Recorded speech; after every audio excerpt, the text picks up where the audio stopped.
Gênesis capítulo 1, versículo 27. E Deus criou o homem à sua imagem, a imagem de Deus o criou, homem e mulher os criou. E Deus os abençoou e lhe disse: sejam fecundos, multipliquem-se, enchem a terra e a sujeitem. Dominem sobre os peixes do mar, sobre as aves do céu e sobre todos os seres que rastejam pela terra. E disse Deus: eis que lhe dou todas as ervas que dão semente, que estão sobre a face de toda a terra, e todas as árvores em que há frutos que dê semente, isso vos servirá de alimento. E Deus disse: toda criatura da terra, toda ave do céu e todo réptil da terra, em que há fôlego de vida, será para alimento de toda erva verde. Assim se fez. Então, vou pegar dois versículos aqui, meus irmãos. O versículo 29 e o versículo 30. Versículo 29. E Deus disse: eis que lhe dou todas as ervas que dão semente. Esse versículo aqui, ele nos leva a crer que os humanos eram vegetarianos. Gênesis 1, versículo 29, é um importante versículo na narrativa da criação, onde Deus se apresenta como o provedor que cuida da criação, ao declarar que dá todas as ervas e árvores como alimento. O texto enfatiza a intencionalidade de Deus em sustentar a vida. O uso de eis que chama a atenção para a ação divina, estabelecendo um relacionamento entre o Criador e suas criaturas. A menção às ervas e árvores que dão semente sugere um ciclo contínuo de sustento e renovação na criação, refletindo a perfeição do plano divino. Esse versículo também fornece a base teológica para a dieta e nutrição humana, evidenciando que a provisão de Deus é tanto física quanto espiritual. Neste contexto, vemos dito que de Deus sendo uma responsabilidade e um privilégio, onde a humanidade é chamada a cuidar da terra e usufruir das suas bênçãos com gratidão. E quando nós pegamos o versículo 30, meus irmãos, que fala agora dos animais,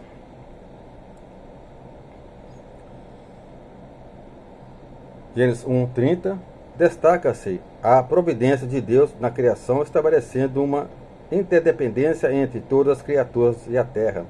A menção do fôlego de vida sublinha a sacralidade de toda forma de vida, diferenciando o ser humano e os animais como portadores de uma essência divina. Ao declarar que toda erva verde será para alimento, Deus institui uma ordem natural, refletindo um ecossistema equilibrado onde cada ser vive em uma harmonia com os demais. Este versículo também revela a bondade de Deus em prover sustento para suas criaturas, enfatizando o papel de ser humano como mordomo responsável pela criação. Portanto, Gênesis 1:30 não apenas exalta a majestade do Criador, mas também nos chama a responsabilidade sobre a terra, todas as suas criaturas. Então, tanto o versículo 29 e o versículo 30.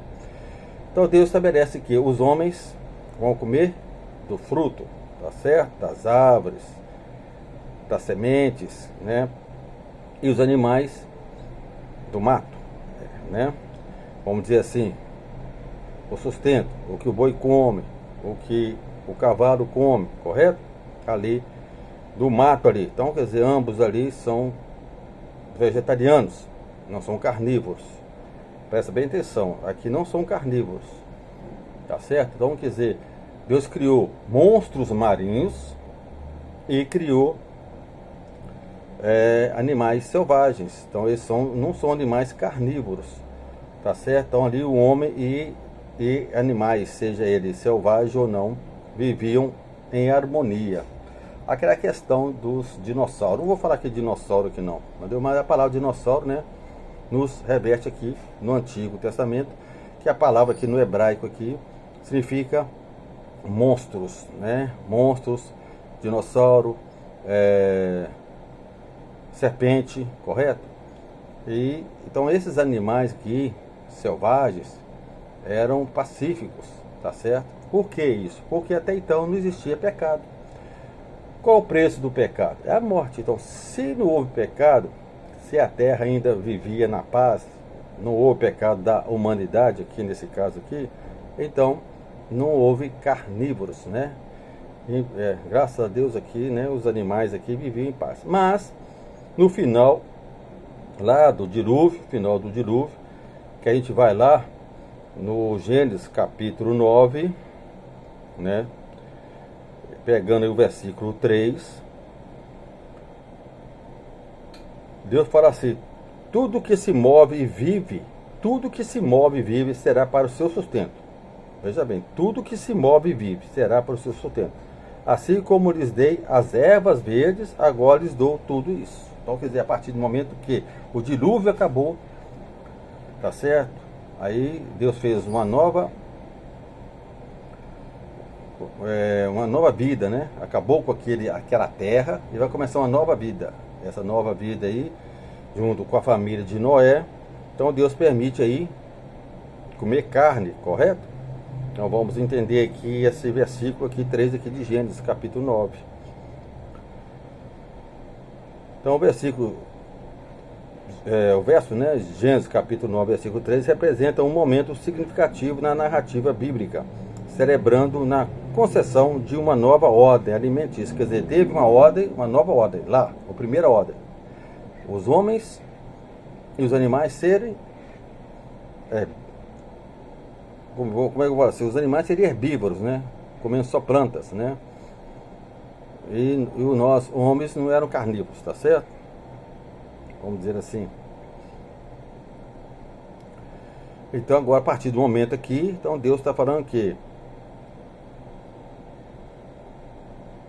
representa um momento significativo na narrativa bíblica, celebrando na concessão de uma nova ordem alimentícia após o dilúvio. Aqui Deus autoriza a humanidade a se alimentar de toda forma de vida que se mexe e vive, expedindo as opções nutricionais dos seres humanos. Além das ervas verdes, que antes eram exclusivas, essa autorização é dada em um contexto de renovação de aliança entre Deus e a humanidade. Depois de um julgamento severo, o destaque para o que se move e vive sugere que Deus está reafirmando seu domínio sobre a criação, dando aos humanos a responsabilidade de administrar esse recurso de maneira sustentável. Além disso, a inclusão de ervas verdes com a adição de carne reflete as mudanças nas relações naturais, bem como um novo entendimento de como a sobrevivência e o sustento estão diretamente ligados à graça divina. A transição de uma dieta exclusivamente herbívora para uma que inclui carne também provoca uma reflexão sobre o cuidado que a humanidade deve ter com a criação, realçando a necessidade de respeito e preservação das criaturas que Deus criou.